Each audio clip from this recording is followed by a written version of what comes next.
आपण लय लोकांच्या कुंडल्या पाहिल्यात, आता आपली सुद्धा आपण कुंडली पाहू। आणि त्यांच्या लक्षात आलं की 15 दिवसांनी दुपारी 3 वाजता आपण मरणार आहोत। त्यांनी त्यांच्या शिष्यांना बोलून घेतलं आणि शिष्यांना सांगितलं की मी 15 दिवसांनी दुपारी 3 वाजता मरणार आहे। ती सगळे शिष्य रडायला लागले, पण ते म्हटले रडू नका। का बरं? कारण मला मरणाची भीती वाटत नाही, पण मी माझ्या कुंडलीमध्ये पाहिले माझा पुढचा जन्म हा डुकराचा असणार आहे। तुम्ही काय करा, 8 दिवसामध्ये त्या ठिकाणी या, माझ्या डोक्यात दगड घाला आणि या निकृष्ट योनीतून मला मुक्त करा।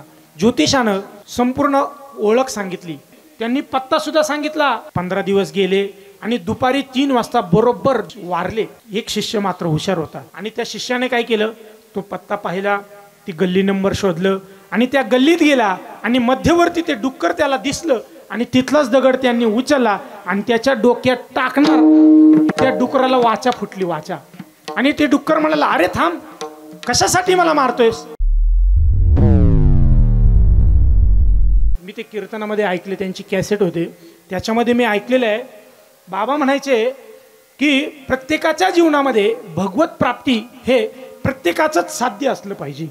काय असलं पाहिजे? प्रत्येकाच्या जीवनामध्ये भगवत प्राप्ती हे साध्य असलं पाहिजे। आणि ते साध्य मिळवण्याकरता मनुष्य जीवनामध्ये 2 प्रकारचे प्रवासी या ठिकाणी आहेत। एक देहमार्गाने जगतो आणि दुसरा आत्ममार्गाने जगतो। माणसाच्या अंतःकरणामध्ये 2 भावना आहेत, एक देह भावना आणि दुसरी आत्मभावना।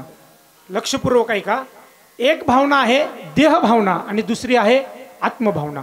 देह भावना ही सारखी बदलत असते आणि आत्मभावना मात्र बदलत नाही। ज्ञानोबा ज्ञानेश्वरीमध्ये फार सुंदर वर्णन करतात, जो देह भावना आहे ना ती कशी बदलते। ज्ञानोबारांनी फार सुंदर दृष्टांत दिलेला आहे। ज्ञानोबा म्हणतात, कडुलिंबाचा पाला आहे, कडुलिंबाचा पाला, तो जर माणसाला खायला दिला, खरं सांगा प्रामाणिकपणानं, पवन आपण किती पानं खाऊ? 2-3, बरोबर ना? अहो, गुढीपाडव्याच्या दिवशी 2-4 पानं बळच खावी लागतात, तरी माणूस 2-3 वेळा तोंड वाकडं तिकडं करतं की नाही? पण तोच कडुलिंबाचा पाला जर उंटाच्या देहाला खायला दिला तर मात्र तो उंट त्या कडुलिंबाच्या पाल्याचे ढीकच्या ढीक फस्त करतो। का बरं? कारण उंटाला सगळ्यात जास्त आवडणारा पदार्थ कोणता आहे? कडुलिंबाचा पाला। हे का बरं झालं मला सांगा? देह बदलला का जीव? जीव बदलला की देह? बोला लवकर। देह बदलला। याच्या पुढे जाऊन ज्ञानोबा फार सुंदर वर्णन करतात। आता आपला जो रस्ता आहे ना, असा एक रस्ता आहे, रस्त्याच्या दुतर्फा एका बाजूला माणूस उभा आहे आणि दुसऱ्या बाजूला गाई उभे आहे। एका बाजूला काय आहे? माणूस उभा आहे आणि दुसऱ्या बाजूला गाई आहे। आणि त्या रस्त्याच्या मधोमध लुसलुसीत अशी हरळीची पेंडी पडलेली आहे, बरं का प्रभाकर आप्पा, लुसलुसीत अशी हरळीची पेंडी पडलेली आहे। आता ती पेंडी पाहून मला सांगा, कोण धाव घेईल? गाय। कोण? गाई ना का माणूस? नक्की बरं का, बघा विचार करून सांगा, कोण धाव घेईल? परत विचार करून सांगा, कोण धाव घेईल? अहो गायच घेईल ना। ज्ञानोबराय म्हणतात, हिरव्या चारे भांबावे पशु। कोण म्हणतात? ज्ञानोबराय। म्हणजे हिरवा चारा पाहिल्यानंतर पशुनं भांबवणं ही त्याची देह भावना आहे। याच्या पुढे जाऊन सांगेल, पुरुष देहातील जीवात्मा जर स्त्री देहामध्ये गेला तर देह भावना बदलते आणि स्त्री देहातील जीवात्मा जर पुरुष देहामध्ये गेला तरी सुद्धा भावना बदलते। गुरुवरे बाबा पायमोडे बाबा नेहमी एक दृष्टांत सांगायचे। दृष्टांत असा आहे बघा, दिल्लीचा बादशाह अकबर बादशाह दिल्लीचा राजा झाला होता आणि तो राजा झाल्यानंतर दुपारची वेळ होती, जेवण केलं आणि आराम करण्याकरता तो आपल्या शयनगृहामध्ये गेला। कुठे गेला? पवन, शयनगृहामध्ये म्हणजे कडं बेडरूममध्ये। वा वा, बघा काय अभ्यास आहे। बेडरूममध्ये गेला आणि बेडरूममध्ये गेल्यानंतर त्याला झोप लागली, झोप। आणि झोप लागल्यावर असं घडलं, त्याला एक स्वप्न पडलं। काय पडलं? स्वप्न। आणि त्या स्वप्नामध्ये असं दृश्य होतं की त्याच्यासोबत बिरबल होता, त्या राजासोबत बिरबल होता आणि ते दोघं फिरायला निघाले होते। आणि फिरायला निघाल्यानंतर रस्त्याने जात असताना रस्त्याच्या दुतर्फा 2 कुंड होते, एक होता अमृत कुंड आणि दुसऱ्या बाजूला होता नरक कुंड। असे 2 कुंड होते आणि तो राजा आणि बिरबल चालत असताना दोघांचाही पाय घसरला आणि दोघंही पडले. आता पाय घसरल्यावर काय होईल? पडणारच ना. ते पडले, पण बादशाह अमृत कुंडात पडला आणि बिरबल नरक कुंडात पडला. हे दृश्य जसं पाहिलं, राजा खडबडून जागा झाला आणि विचार करू लागला, ज्या अर्थी मला हे स्वप्न पडले त्या अर्थी याच्या मागे काहीतरी कारण असलं पाहिजे, काहीतरी विचार असला पाहिजे. म्हणून तो म्हटला आता हे विचारावं कोणाला. पण त्याच्या लक्षात आलं की स्वप्नामध्ये आपल्यासोबत बिरबल होता, आपण त्या बिरबलालाच विचारलं पाहिजे. म्हणून त्याने काय केलं, त्या बिरबलाला बोलून घेतलं आणि विचारलं की बिरबल, मला अमुक अमुक असं प्रकारचं स्वप्न पडले, याचं नेमकं कारण काय? आता बिरबल हुशार होता तुमच्यासारखा. तो म्हटला की राजाजी मला जरा मुदत द्या. राजाजी म्हटला किती मुदत पाहिजे? तो म्हटला 2 दिवसाची मुदत द्या, मी अभ्यास करून तुम्हाला उत्तर देईल. ठीक आहे, राजाजी म्हटले चला तुम्हाला मुदत दिली. तो बिरबल गेला आणि 2 दिवसानंतर स्वतःहून राजाकडे आला आणि राजाला म्हणाला, राजाजी उत्तर सापडलं. सगळ्यांनी लक्षपूर्वक ऐका बरं का उत्तर. राजाजी मला उत्तर सापडलं. राजाजी म्हटले सांग ना बाबा, कशाला वेळ लावतोय? मग त्या बिरबलानं सांगितलं की राजाजी, आपण चालत असताना आपला पाय घसरला आणि तुम्ही बादशाह असल्यामुळे तुम्ही अमृत कुंडात पडला आणि मी तुमचा सेवक असल्यामुळे मी नरक कुंडात पडलो. काय म्हणाला? मी तुमचा सेवक असल्यामुळे मी नरक कुंडात पडलो आणि तुम्ही बादशाह असल्यामुळे अमृत कुंडात पडला. पण ऐका, बादशाह तुमचं स्वप्न मात्र अपूर्ण राहिलं आणि माझं स्वप्न पूर्ण झालं. म्हटलं म्हणजे काय झालं बाबा? तो म्हटला राजाजी, तुम्ही अमृत कुंडात पडलात आणि मी नरक कुंडात पडलो, पण बाहेर आल्यानंतर तुमच्या अंगाला काय लागले हे पाहण्यासाठी मी तुमचं अंग चाटलं आणि माझ्या अंगाला काय लागले हे पाहण्यासाठी तुम्ही माझं अंग चाटलं. आता कळालं का? लवकर नाही कळायचं, जेवलेव कळून. मी सांगतो, मला सांगा, बादशाह अमृत कुंडात पडला पण चाटायला काय मिळालं? वा वा वा, काय चोपदार भेटलाय मला, हुशार. अमृत कुंडात कोण पडले? बादशाह. पण चाटायला काय मिळालं? नरक. आणि बिरबल नरक कुंडात पडला पण चाटायला काय मिळालं? अहो, आपलंही तसंच झाले. आपण या संत महात्म्यांच्या भूमीमध्ये जन्माला आलोय आणि आपल्याला परमार्थ न आवडता आपल्याला मनोरंजनाची साधनं आवडतात, म्हणजेच आपल्याला नरक आवडतोय. हे का बरं झालं असेल? कारण देह भावना बदलली. तर याच्या पुढे जाऊन सांगेल की मनुष्य देहातील भावना बदलतात, यात नवल नाही. मनुष्य देहातील आत्मा जर एखाद्या जीवात्म्याच्या योनीमध्ये गेला तरी देह भावना बदलते. खंदारकर महाराज नेहमी एक दृष्टांत सांगायचे. फार जुन्या काळी ज्योतिषशास्त्र निष्णात होतं बरं का निलक बाबा. तुम्हाला सांगतोय, तुम्हाला माहित नाही ज्योतिषशास्त्रांना म्हणून का माहिती आहे? आता निलक बाबा फार कुंडली पाहतात, त्यांना ज्योतिषशास्त्र माहिती आहे. त्या ज्योतिषशास्त्र फार जुन्या काळचं सांगतोय बरं का महाराज. जुन्या काळी ज्योतिषशास्त्र फार निष्णात होतं महाराज. आता काय झाले, ज्योतिषशास्त्र अभ्यास करण्याचा आपला कुठेतरी अभ्यास कमी पडतोय किंवा चुकतोय, पण आपण शास्त्राला नाव ठेवतो. आता हवामान खात्याचा अंदाज असतो बघा. काय अंदाज असतो? वडगाव कांदळीमध्ये रात्री ठीक 12 वाजता मुसळधार पाऊस पडेल, विजांचा कडकडा सगट, मुसळधार पाऊस पडेल. हा हवामान खात्याचा अंदाज असतो बघ. अहो, मुसळही पडत नाही, धारही पडत नाही. हा हवामान खात्याचा अंदाज आहे. मग मला सांगा, हवामान खातं चुकीचं आहे का, खोटं आहे का? नाही, पण त्यांचा अभ्यास करण्यामध्ये कुठेतरी चूक झाली. पण शास्त्र मात्र खोटं नाही. असा जुना काळ होता. एक ज्योतिषी होते निलक बाबांसारखे, आपले चोपदार आहे ना असे. आणि त्यांनी ती निवांत बसलेले असताना त्यांनी काय केलं, म्हटले आता आपण लय लोकांच्या कुंडल्या पाहिल्यात, आता आपली सुद्धा आपण कुंडली पाहू. ते निवांत बसले होते, त्यांनी त्यांची कुंडली पाहिली आणि त्यांच्या लक्षात आलं की 15 दिवसांनी दुपारी 3 वाजता आपण मरणार आहोत. काय पाहिलं? 15 दिवसांनी दुपारी 3 वाजता आपण मरणार आहेत. जसं त्यांनी ती कुंडली पाहिली, त्यांनी त्यांच्या शिष्यांना बोलून घेतलं बरं का गरुड महाराज. थंडी वाजते का? मग त्यांनी त्यांच्या शिष्यांना बोलून घेतलं आणि शिष्यांना सांगितलं की मी 15 दिवसांनी दुपारी 3 वाजता मरणार आहे. ती सगळे शिष्य रडायला लागले. पण ते म्हटले रडू नका. का बरं? कारण मला मरणाची भीती वाटत नाही. कारण उपजे ते नासे, नाशिले ते पुनरपी दिसे, हे घटिका यंत्र जैसे. किंवा जो जो जन्माला आलेला आहे येथे उरो आले नाही अवतार, येर ते पामर जीव किती. इथं जन्माला आलेला प्रत्येक जण मरणार आहे, मला मरणाची भीती नाही. पण मी माझ्या कुंडलीमध्ये पाहिले, माझा पुढचा जन्म हा डुकराचा असणार आहे. कशाचा? डुकराचा आहे. तुम्ही काय करा, 8 दिवसामध्ये त्या ठिकाणी या, माझ्या डोक्यात दगड घाला आणि या निकृष्ट योनीतून मला मुक्त करा. त्या ज्योतिषानं संपूर्ण ओळख सांगितली. मी पंचकल्याणी डुक्कर असेल, माझ्या शेपटाचा गोंडा पांढरा असेल, माझे 4 पाय पांढरे असतील, माझ्या कपाळावर पांढरा टिळा असेल. फक्त ओळख नाही सांगितली, त्यांनी पत्ता सुद्धा सांगितला, गाव सांगितलं, गल्ली नंबर सांगितला, चौक सुद्धा सांगितला आणि सांगितलं या ठिकाणी या. आणि 8 दिवसाच्या आत मला 15 दिवस गेले आणि दुपारी 3 वाजता बरोबर ज्योतिष पक्क होतं महाराज. आणि बरोबर ते ज्योतिष वारले. वारल्यानंतर त्यांनी अंत्यविधी उचलली, म्हणजे जी तिरडी होती ती उचलली आणि ढाब्यावर गेले. कुठे गेले? नाही, ढाब्यावर नाही, चुकलं का? हां, ते स्मशानभूमीत गेले. आणि स्मशानभूमीत गेल्यावर त्यांनी अंत्यविधी उरकला.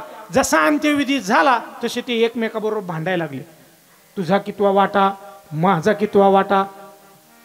खर्चामध्ये नाही बरं का, अहो कमावलेल्या संपत्तीवर हे शिष्य एकमेकांशी. महाराज म्हणतात ना, साठवणी धन लावी पोरांशी भांडण. महाराज म्हणतात आपण संचयन करतो, पोरांशी भांडण लावून जातो. तसं ते जे शिष्य होते एकमेकाबरोबर भांडायला लागले आणि भांडणाचा परिणाम असा झाला, 1 वर्ष निघून गेलं आणि गुरुजींनी सांगितलेलं काम ते विसरून गेले. पण एक शिष्य मात्र हुशार होता आणि त्या शिष्याने काय केलं, तो पत्ता पाहिला, ती गल्ली नंबर शोधलं आणि त्या गल्लीत गेला आणि मध्यवर्ती ते डुक्कर त्याला दिसलं आणि तिथलाच दगड त्यांनी उचलला आणि त्याच्या डोक्यात टाकणार. गरुड महाराज टाकला नाही, टाकणार तेवढ्यात त्या डुकराला वाचा फुटली, वाचा. आणि ते डुक्कर म्हणाला, अरे थांब, कशासाठी मला मारतोयस? तो शिष्य म्हणाला, गुरुजी मागच्या गत जन्मामध्ये तुम्ही आम्हाला सांगितलं होतं की मला त्या योनीमध्ये मुक्त करा, माझ्या डोक्यात दगड घाला आणि मला मुक्त करा, पण आता तुम्ही नाही कशा करता म्हणताय? तेव्हा ते गुरुजी म्हणजे डुक्कर म्हणाला, अरे बाबा तुम्हाला मी सांगितलं होतं की 8 दिवसाच्या आत त्या ठिकाणी या आणि माझ्या डोक्यात दगड घाला, पण आता 1 वर्षाचा कालावधी उलटून गेलाय. त्याचा परिणाम असा झालाय का मला या गटारीतले भोग सुद्धा आता स्वर्गा इतके गोड वाटू लागलेत, त्याच्यामुळं आता मला मारू. हे कशामुळं झालं? देहभावना बदलली. मनुष्यातील जीवात्मा एखाद्या योनीमध्ये गेला तरी देहभावना बदलते, मात्र एक आत्मभावना आहे जी कुणाचीच बदलत नाही. आत्मभावना म्हणजे काय? मी सर्वश्रेष्ठ असावं, ही आत्मभावना आहे महाराज. तिथं माय मावल्या बसल्यात, तुम्हाला काय वाटतं हे मी सांगू शकतो बरं का? कसं काय सांगू का वहिनी? आता इथं बसलेले प्रत्येक माय मावल्या आहेत, त्यांना असं वाटतं की आम्हाला असा काही स्वयंपाक बनवता यावा, असं काही जेवण बनवता यावं की आमच्या एवढं रुचकर जेवण कुणालाच बनवता येऊ नाही. अहो त्यांचंच काय, आम्हाला सुद्धा वाटतं आम्हाला असं काही कीर्तन करता यावं की आमच्यासारखं कीर्तन कोणालाच करता येऊ. अहो हे वाटणं काही दोष नाही महाराज, कारण आत्मा हा परिपूर्ण आहे. पूर्णोत्तम आत्म्याला आपण सर्वश्रेष्ठ असावं हे वाटणं काही दोष नाही, हा निसर्ग आहे. पण आपला हा आत्मा जो आहे ना, हे परिपूर्ण वाटावं हे जरी निसर्ग असला पण ते पूर्णत्वाक का जात नाही? कारण आपण रस्ता चुकलोय. आपण कुठं अडकलोय? आपण प्रपंचाच्या प्रांगणामध्ये अडकलोय. आणि प्रपंचाचं गणित कधी पूर्ण होणार आहे का महाराज? नाही होणार. पायमोडे बाबा नेहमी म्हणायचे की महाराज प्रपंचाचं गणितच असं आहे, मला सांगा किती शून्य एकत्र केले म्हणजे एकाचा आकडा येईल? बड्डे बॉय आज यांचा वाढदिवस आहे बरं का, सांगा ना किती शून्य एकत्र केल्यावर एकाचा आकडा येईल? मी म्हणतो लाखो शून्य जर एकत्र केले तर एकाचा आकडा यायला काय हरकत आहे? संकेत येईल का? नाही येणार. का बरं नाही येणार?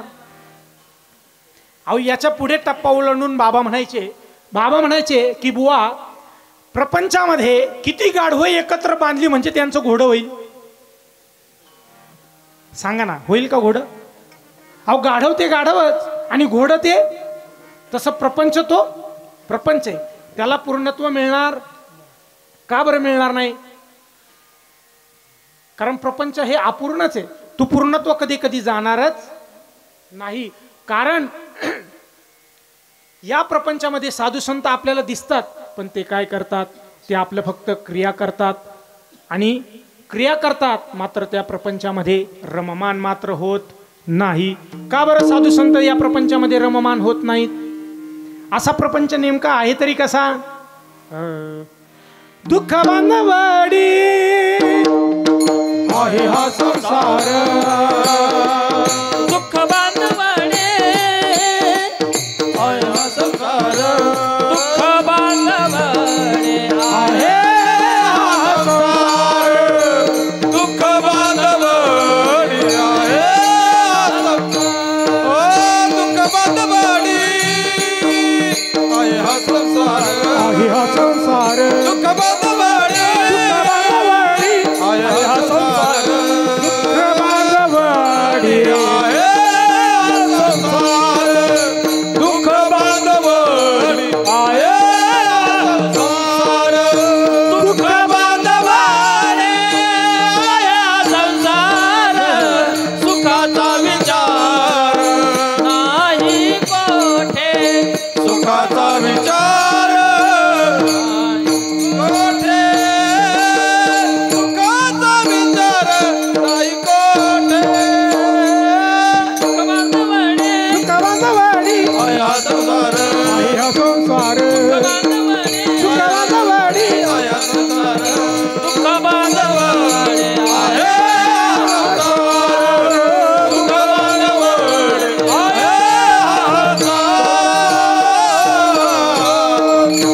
संसार. यांच्याकरता सगळ्यांनी टाळ्या वाजवा. आता टाळ्या यांच्याकरता जरी वाजवल्या आपली थंडी जावं म्हणून सांगितलं बरं का. परत एकदा जोरात वाजवा. संसार कसा आहे?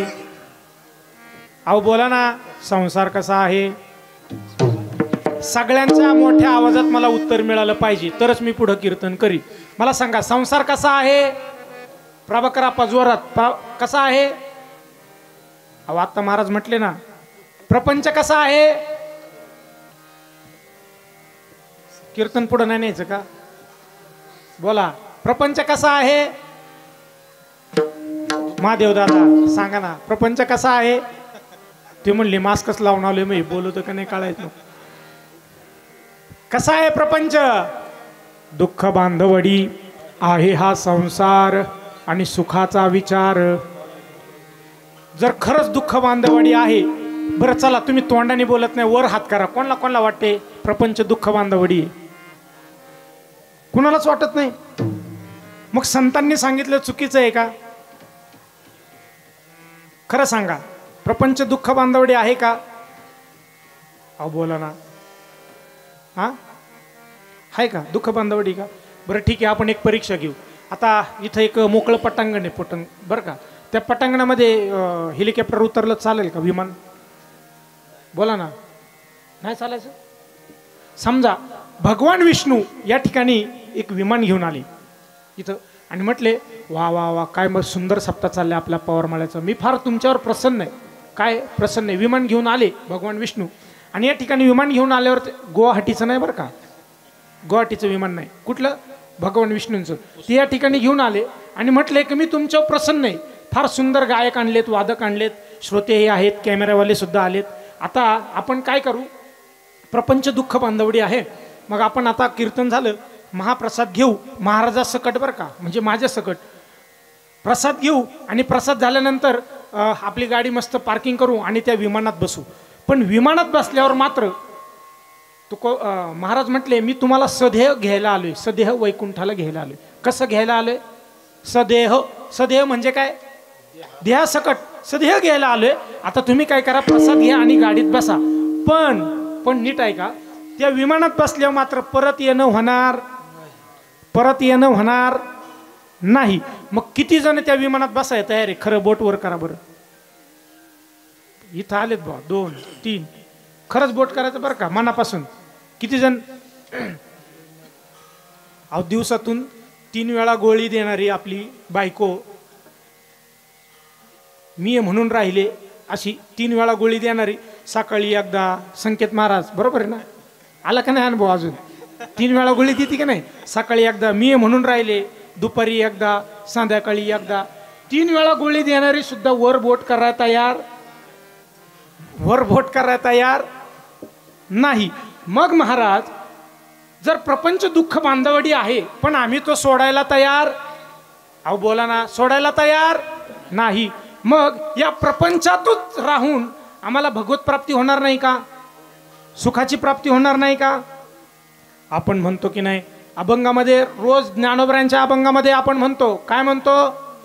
असोनी संसारी जिव्हे वेगू करी आणि वेदशास्त्र भारी बाह्य सदा. जे वेदशास्त्र आहेत ना ते हात उंच करून आपल्याला आशीर्वाद देतील, पण कधी? असोनी संसारी. संसार सोडून म्हटले का? संसार सोडून म्हटले का? नाही. मग संसारात राहूनच आपल्याला परमार्थ करायचे. पण जगद्गुरु तुकोबराय, तुम्ही परमार्थामध्ये असताना, प्रपंचामध्ये असताना तुम्ही भगवत प्राप्ती केलीत, पण ती भगवत प्राप्ती कशाच्या जीवावर केली आम्हाला सांगाल का? आणि ती भगवत प्राप्ती केल्यानंतर तुम्हाला काय फायदा झाला हे सांगतात जगद्गुरु तुकोबराय अभंगाच्या प्रथम चरणात. सदा नाम घोष करू हरि कथा, सदा नाम घोष करू हरि कथा, सदा नाम घोष करू हरि कथा, सदा नाम घोष करू हरि कथा, सदा नाम घोष करू हरि कथा, सदा नाम घोष करू हरि कथा, सदा नाम घोष करू हरि कथा, सदा नाम घोष करू हरि कथा. तेने सदचित्त समाधान, तेने सदचित्त समाधान, सर्व सुख ज्ञान सर्व अलंकार, सर्व सुख ज्ञान सर्व अलंकार. तेने सदचित्त समाधान, तेने सदचित्त समाधान, सर्व सुख ज्ञान सर्व अलंकार, सर्व अलंकार. सगळ्यांनी जोरदार टाळ्या वाजवा. तुम्हाला चाल आवडली नाही का? नाही आवडली? तुम्ही हे गाणं ऐकलं नाही का? और इस दिल में सदा नाम घोष करू हरि कथा. आता काही जण म्हणतात की संप्रदायामध्ये गाण्याच्या चाली लावू, पण त्यांची माफी मागून म्हणेल की आपल्या संप्रदायातील चाली या पिक्चरवाल्यांनी चोरल्यात. काय म्हणायचं तुम्हाला याच्यावरती? संकेत बरोबर आहे का चुकीचं आहे? अहो खरं आहे. मला सांगा, हा संप्रदाय आधी का पिक्चरवाले आधी? हा, आपला संप्रदाय कुठून सुरुवात झाली? आदिनाथ गुरु सकळ सिद्धांचा देवादिदेव महादेव, सब बाबा के बाडा बाबा बडे बाबा. कुठून? महादेव. तिथून सुरुवात झाली. मग कुठं आला? मच्छिंद्रनाथ, गोरक्षनाथ, म्हणजे नवनाथांपासून ज्ञानोबराय. आणि ज्ञानदेवे रचिला पाया तुका झाला से. म्हणजे आपला वारकरी संप्रदाय जिथून सुरुवात झाली तो केव्हापासून झाली? भगवान शंकर. मला भगवान शंकरांच्या वडिलांचं नाव सांगता येईल का तुम्हाला? कोणाला येईल? आईचं नाव? आईचं नाही ना. मग भगवान शंकर जर आधी अनंत आहेत, भगवान शिवशंकर आधी अनंत आहेत, मग त्यांचा हा संप्रदाय आहे. मग त्या संप्रदायाच्या चाली ही आधी का पिक्चरच्या चाली आधी? गायक मंडळी संप्रदायाच्या. मग आपण जरी गाण्याच्या चाली म्हटलं तर काही चुकीचं, फक्त थोडासा बदल करून म्हणायचं. थोडासा का माहिती का? त्यांनी आपल्या चोरल्या का नाही, मग आपण बदल केले होते, आता बदल करू शकत का? परत पिक्चर काढतील? नाही ना, नवीनच काढावं लागेल. भाग 2 पार्ट 2 नाही का, ते काय 2.0 काय असतं ते आपल्याला नाही एवढं माहिती, पण असतं. हे कशा करता मी बोललो? ही चाल फार सुंदर म्हटले. तुकोबराय म्हणतात आम्ही सुद्धा ती साधना केली. कोणती केली? सदा नाम घोष करू हरिकथा तेने सदा चित्ता समाधान. तुकोबराय म्हटले आमच्या चित्ताला सतत समाधान आहे. त्याचं एकमेव कारण सदा. आता या सदा शब्दाला फार मोठं महत्व आहे बरं का. सदा म्हणजे सदाभाऊ खोत नाही बरं का. सदा म्हणजे सदाभाऊ खोत नाही. सदा म्हणजे सतत, वारंवार, निरंतर. सततम कीर्तयंतो मा म्हणजे सतत करायचं. कसं सतत? म्हणजे कामामध्ये काम, काही म्हणा राम राम. तुम्ही जर शेतकरी आहात ना, शेती करत असताना सुद्धा रामकृष्ण हरी म्हणा, विठ्ठल केशव म्हणा, तुम्हाला जे नामस्मरण येते ते म्हणा, पण नामचिंतन मात्र करायचं. तुम्ही जर गाय धुवत असाल ना बरं का प्रभाकर आप्पा, तर गाय धुताना सुद्धा प्रत्येक धाराला रामकृष्ण हरी रामकृष्ण हरी रामकृष्ण हरी सारखं म्हणा. याचा परिणाम, कारण फायद्याशिवाय आपण कोणती गोष्ट करत, मगाशीच सांगितलं, फायदा असेल तरच. बरोबर आहे. मी याचा फायदा पण तुम्हाला सांगतो. तुम्ही जर आता ऑन रेकॉर्डिंग यार का कॅमेरा आहे तरी सुद्धा सांगतो, तुम्ही जर दूध काढत असाल आणि तुमची गाई जर 10 लिटर दूध देत असेल आणि तुम्ही जर त्या प्रत्येक धारेला जर रामकृष्ण हरी म्हणत राहिले, तर तुमच्या गाईचं दूध वाढल्याशिवाय राहणार नाही. हे नारदाच्या गादीवरून सांगतो, ऑन कॅमेरा सांगतो, खरं ते सांगतो. तुकोबरायांचा अनुभव आहे की नाही. तुकोबराय शेती करत होते, पण शेती करत असताना ते भजन करायचे. पाखरांनी दाणे खाल्ले, पण दाणे माझ्या भगवान पंढरीश पांडुरंग परमात्म्याने जशाच्या तसे पुन्हा निर्माण केले, पण ते सामान्य निर्माण नाही केले. अहो पोतीच्या पोती भरली. हे सुद्धा आपल्या जीवनात होणार नाही का? होईल ना, पण केव्हा? सदा नाम घोष करू हरी कथा आणि तेने सदा चित्ता समाधान. जगद्गुरु तुकोबराय आम्हाला कळालं की सतत नामचिंतन केलं तर आमचा फायदा आहे, आम्हाला समाधान मिळेल. पण जगद्गुरु तुकोबराय आम्ही जन्मल्यापासून मृत्यूपर्यंत सगळेच सुखासाठी तळमळ करतोय. सुखा लागी करीतसे तळमळ तरी तू पंढरीशी जाय एक वेळ. एक वेळ म्हणजे काय बघा महादेव दादा, एकदा म्हणजे एकदाच नाही जायचं बरं का. हां, त्यांनी ते प्रमाण मानावंच लावून घेतलं. एक तरी एकदाच गेले ना ते, या वर्षी आलेच नाही वारीला. मी वाट बघत होतो, म्हटले आता येतील नंतर येतील. आमचे भास्कर दादा सुद्धा म्हटले आता जरा गाया वाढल्यात त्याच्यामुळं लेट आलो लेट. मग देव पण लेट येतो. आपण लेट गेल्यावर देव कसा येईल? लेटच येईल. पहिल्या दिवसापासून वारीला गेलं पाहिजे. अहो वारीला जाणं म्हणजे सामान्य नाही महाराज. वारीला कोण जाते? भगवान शिवशंकर जातात, ते अजून अखंड वारी करत आहेत. मग आपण कशी वारी चुकून चालेल? आपण त्यांचे पाईक आहोत. मगाशीच सांगितलं आपला परमार्थ कुठून सुरुवात झालाय? भगवान शंकरांपासून. ते जर वारी करत असतील तर आपण सुद्धा वारी केली पाहिजे. कशा करता? सुखा लागी करीतसे तळमळ. तुम्हाला सुख प्राप्त होत नाही याचं एकमेव कारण तुम्ही पंढरपूरला जात. याचा अर्थ हाच झाला की नाही? सामान्य सरळ अर्थ आहे की नाही? तरी तू पंढरी, तरी कशासाठी?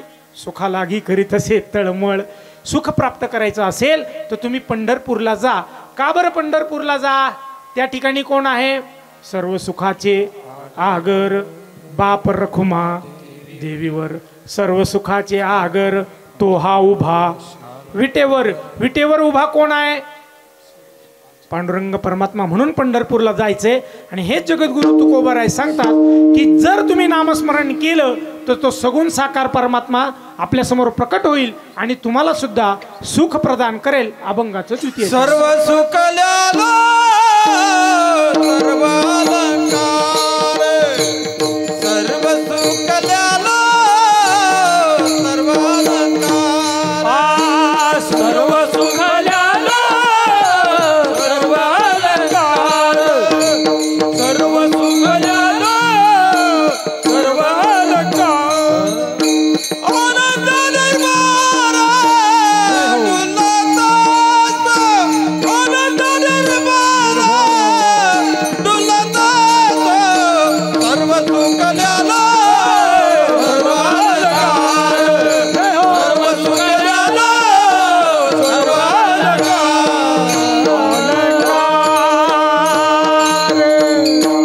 तुकोबराय म्हणतात यांच्याकरता टाळी वाजवण्यात हे माझे औरस आहे. सर्व सुखल्य आलो. तुकोबराय म्हणतात की जणू काही त्या सुखाचे आम्ही अलंकार केले आणि ते गळ्यात घालून आनंदामध्ये निर्भयपणे डुलतोय. निर्भय का बरं? कारण प्रत्येकाला, या ठिकाणी आलेल्या प्रत्येकाला काळाची भीती आहे. खरं सांगा, इथं बसलेला कुणाला असं काळाची भीती वाटत नाही, मरणाची भीती वाटत नाही? आहे का कोणी असा? त्याला आजचं आपण पाकिट देऊन टाकू. खरं सांगा, कोणाला भीती वाटते की नाही वाटत तुम्हाला? अहो तुम्हाला सांगतो, एका ठिकाणी बरं का कीर्तनाला गेलो होतो, कीर्तनाला, आणि तिथं म्हटलं की या गावातील सगळे प्रत्येकजण मरणार आहे, कारण जो जो जन्माला आलाय तो मरणार आहे, सगळे मरणार आहेत असं मी म्हणत होतो. म्हटलं या गावातील आता सगळे मरणार आहेत, आता म्हणजे जेव्हा वेळ येणार तेव्हा मरणार आहेत. तिथं त्या पवार आजीसारखी एक खुर्ची घेऊन बसलेली आजी होती, ती माझ्यासमोरच बसली होती. आणि जसं मी हे वाक्य म्हटलं, तिला जोरजोरात हसायला लागली. काय करायला लागली? जोरजोरात हसायला लागली. मला टेन्शनच आलं. मी पाहिलं माझं धोतर बितर फिटले काय, कारण आजी समोर बसली होती आणि आजी जोरजोरात हसायला लागली. मग मी जरा डेअरिंग केली आणि डेअरिंग करून आजीला म्हटलं, आजी तुम्ही खाऊ हसता बरं एवढं जोरजोरात?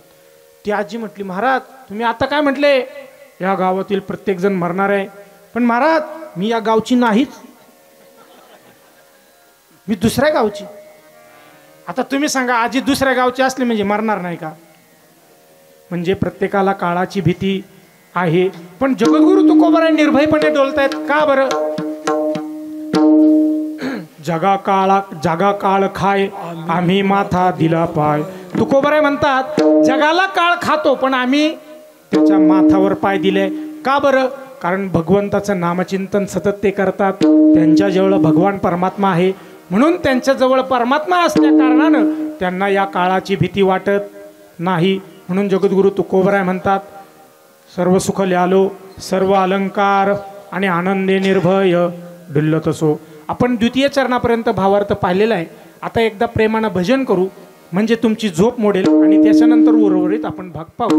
विठोबा रखुमाई, विठोबा रखुमाई, हरी जय विठोबा रखुमाई, विठोबा रखुमाई, विठोबा रखुमाई, विठोबा रखुमाई. टाळी वाजून भजन करा. टाळी वाजवा.